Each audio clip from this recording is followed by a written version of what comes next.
In the deserts of Mauritania, nomads depend on their animals for survival.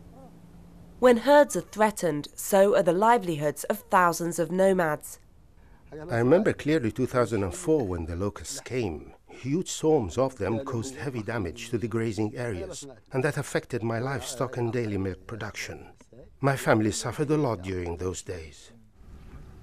It's been estimated that the locust swarms that hit West Africa between 2003 and 2005 affected somewhere in the region of 8.4 million people.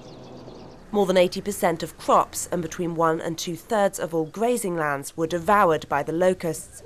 This year, there have been signs that the locusts might be set to return.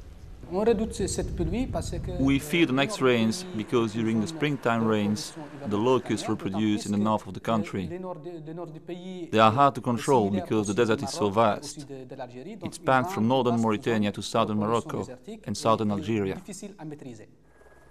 To help cover that vast area, the United Nations Food and Agriculture Organization has loaned the Mauritanian government a helicopter. Government survey teams are using both the helicopter and off-road vehicles to search for the locusts in remote desert areas. The field teams take notes on the number of locusts in each area. They enter their observations into the eLocust-2, a brand new custom-made computer system which transmits the data and the team's location back to head office in the capital Nouakchott. That data is then sent to the Locust Emergency Centre at the headquarters of the United Nations Food and Agriculture Organization in Rome. This real-time data is very important in terms of our early warning program, and it allows me to not only assess the situation in real time, but also to predict its developments in the future. And this allows FAO then to warn the countries and the donor community on the necessary steps that must be taken. When locusts are discovered, they're treated with pesticide.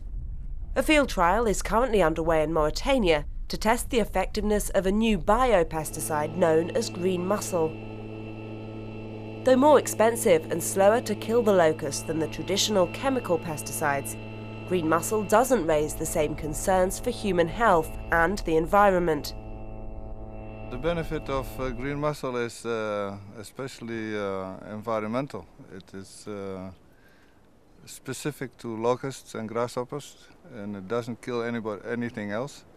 It is also very safe for the people who spray the product and for the people who live in the area and their livestock. If the small-scale trial in Mauritania is successful, green mussel is likely to be introduced on a wider scale. As countries prepare themselves to fight the next round in an age-old battle against the desert locust, it looks like they'll be fighting it with new tools.